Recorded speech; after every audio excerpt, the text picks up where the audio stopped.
Hello everyone. So last session में हमने carbocation कार्बेनायन दोनों को स्टडी किया, उनको स्टेबलाइज किस तरीके से किया जाता है ये भी हमने पढ़ा। I gave you some homework, I hope आपने कर लिया होगा।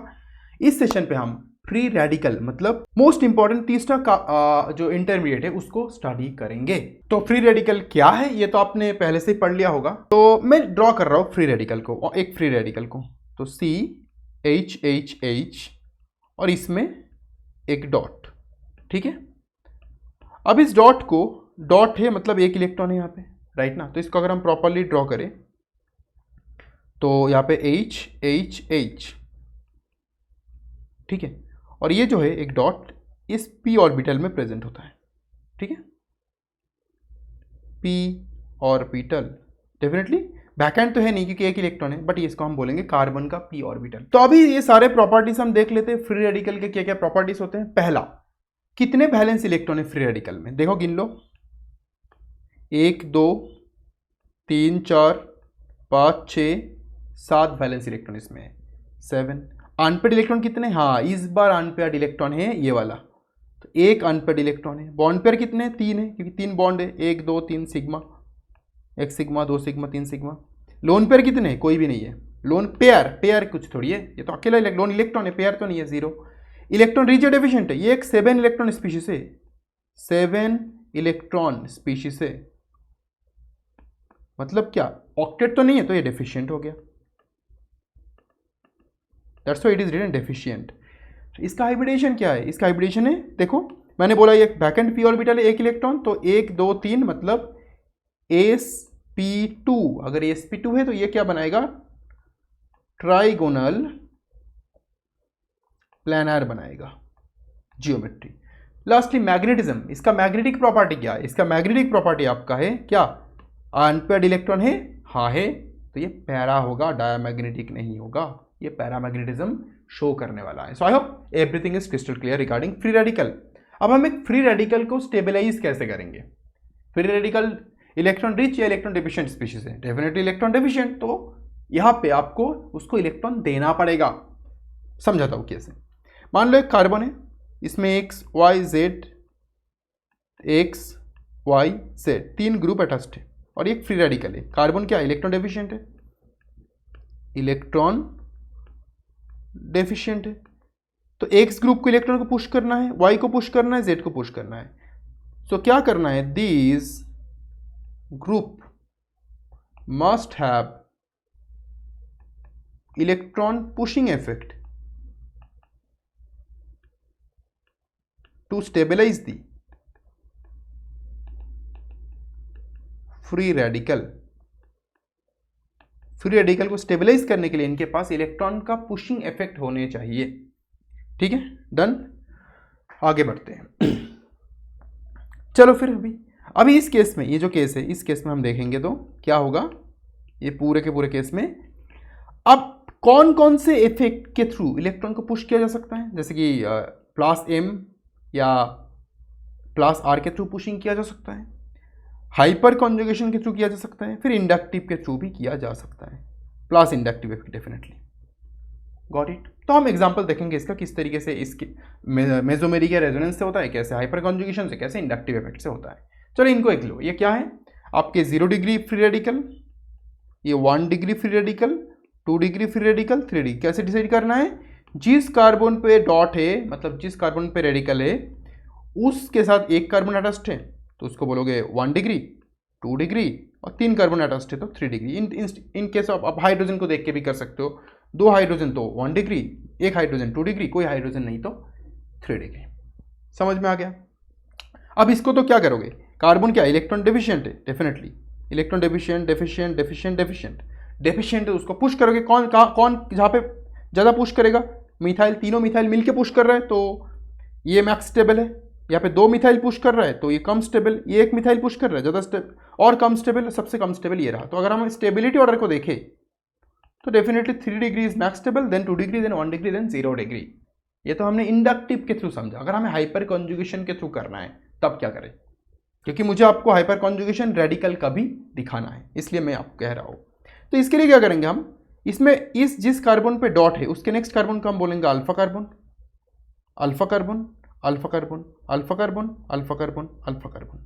अल्फा कार्बन में जितने हाइड्रोजन उसको अल्फा हाइड्रोजन, तो इसमें टोटल कितने 3 अल्फा हाइड्रोजन है, इसमें 6 अल्फा हाइड्रोजन है, इसमें 9 अल्फा हाइड्रोजन। जितना अल्फा हाइड्रोजन उतना ज़्यादा हाइपर कॉन्जुगेशन।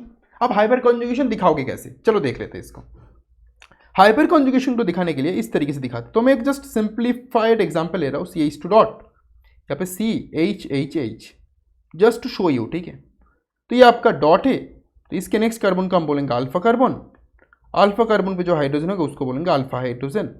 अब क्या होगा, इस बॉन्ड में देखोगे तो 2 इलेक्ट्रॉन इन्वॉल्व है, एक इलेक्ट्रॉन यहाँ पे, एक इलेक्ट्रॉन यहाँ पे, राइट। अब क्या होता है, 2 इलेक्ट्रॉन में से एक इलेक्ट्रॉन यहाँ पे गिरता और एक इलेक्ट्रॉन हाइड्रोजन के पास ही रह जाता। क्यों, क्योंकि ये ऑलरेडी कार्बन पे एक इलेक्ट्रॉन है, तो वो इलेक्ट्रॉन आएगा और यहाँ पे 2 इलेक्ट्रॉन मिलकर एक डबल बॉन्ड बनाएगा। तो क्या मिलता है आपको ओवरऑल, देखो इसमें CHH एज यूजुअल रहेगा, यहाँ पे H डॉट, कार्बोकैटायन जो कार्बोकैटायन स्टेबिलिटी के टाइम पे यहाँ पे H प्लस क्रिएट होता था, अब यहाँ पे H डॉट क्रिएट होगा, डबल बॉन्ड CH2 हुआ। सिमिलरली आप अगर आप इसको लेके करते तो क्या मिलता आपको, HC, फिर यहाँ पे हाइड्रोजन रहता है, यहाँ पे डॉट होता और यहाँ पे डबल बॉन्ड CH2। अगर आप इसको लेके करते, तीसरे वाला लेके करते, तब क्या होता, H dot CHH double bond CH2, तब आपको ये मिलता। तो इस तरीके से आप हाइपर कॉन्जुगेशन कर सकते हो, but the way you do hyper conjugation in free radical is different from carbocation, ठीक है। सो बी केयरफुल लिटिल बिट। आगे बढ़ते हैं, अब इनको देख लो। यहाँ पे मैंने क्या किया, सारे के सारे स्पीशीज का जो स्टेबिलिटी है, फ्री रेडिकल का स्टेबिलिटी है, मैंने आपको दे दिया है, ठीक है। तो आप इजीली इनको कंपेयर कर सकते हो। अब इसमें एक इशू होगा जो आप फेस कर सकते हो, तो वो इशू ना हो इसलिए मैं क्या कर रहा हूँ, मैं आपको थोड़ा सा इसका रेजोनेंस दिखाता हूँ किसका, या मेसोमेरिक इफेक्ट दिखाता हूँ किसका, फ्री रेडिकल की स्टेबिलिटी का। चलो लेट्स डू इट।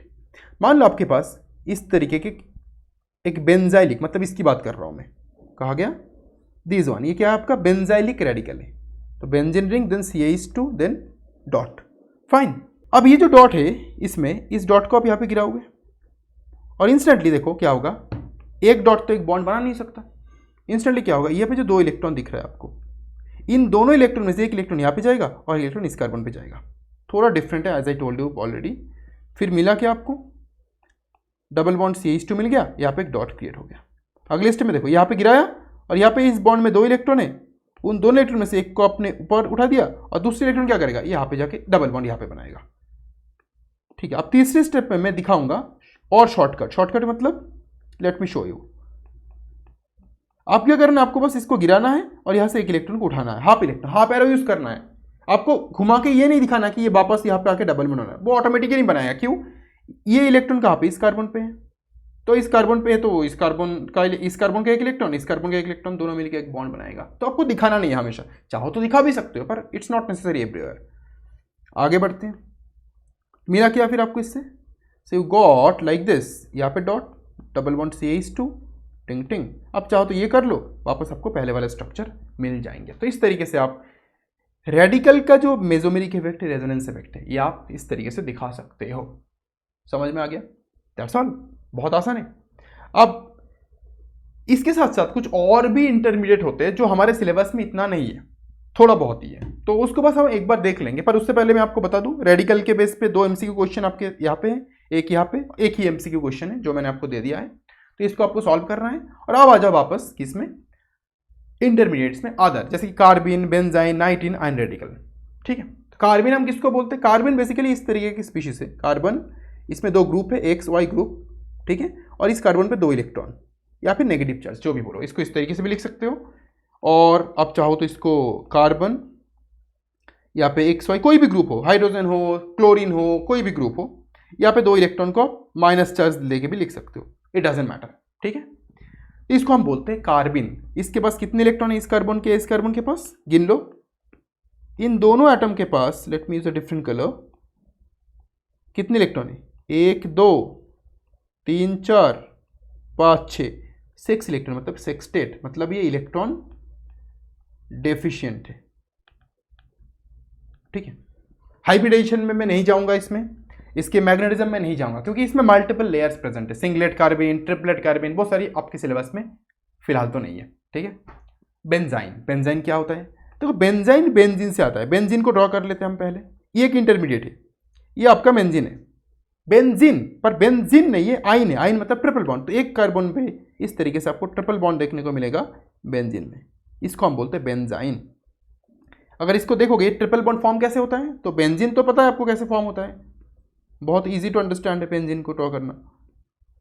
अब ये जो इसके साथ sp2 हाइब्रिडाइज्ड ऑर्बिटल होते हैं, ये क्या दोनों क्या है, sp2 हाइब्रिडाइज्ड ऑर्बिटल है। उन ऑर्बिटल्स के बीच में स्लाइड ओवरलैप होता है, पूरा नहीं, इसलिए तो ये बॉन्ड स्टेबल नहीं है, स्लाइड ओवरलैप मतलब sp2 हाइब्रिडाइज्ड ऑर्बिटल ओवरलैप करके ये जो तीसरा बॉन्ड है, तीसरा बॉन्ड को जो है उसको बनाता है, जो कि बिल्कुल स्टेबल नहीं है, रिएक्टिव, इसलिए तो इसको रिएक्टिव इंटरमीडिएट कहते हैं। आगे बढ़ते हैं।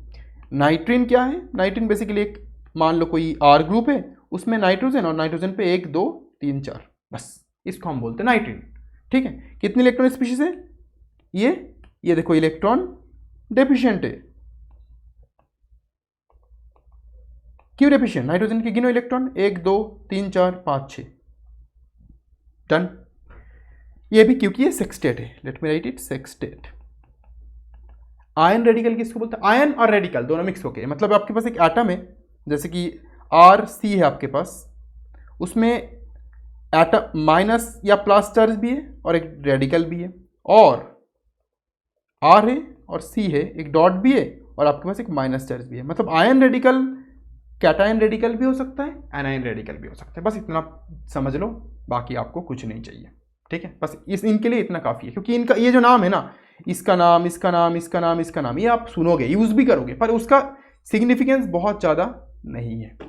डन। बट ऑल जो भी मैंने बोला, carbocation, carbon ion, free radical, carbene, benzyne, nitrene, ion radical, सारे के सारे रिएक्टिव इंटरमीडिएट है, मतलब ये this cannot be a product, ये बस रिएक्शन के बीच में फॉर्म होता है, फिर रिएक्ट करके प्रोडक्ट बन जाता है, प्रोडक्ट फॉर्म कर देता है। ठीक है, so I hope all this things are clear to you. Reactive intermediates क्या होते हैं, carbocation, carbon ion, free radicals क्या होते हैं, आपको समझ में आ गया होगा। मिलेंगे अगले सेशन पे विथ मेल्टिंग बॉइलिंग पॉइंट, कि किस तरीके से किसी भी ऑर्गेनिक कंपाउंड का मेल्टिंग और बॉइलिंग पॉइंट ढूंढा जाता है। ठीक है, so thank you so much, मिलता है अगले सेशन पे।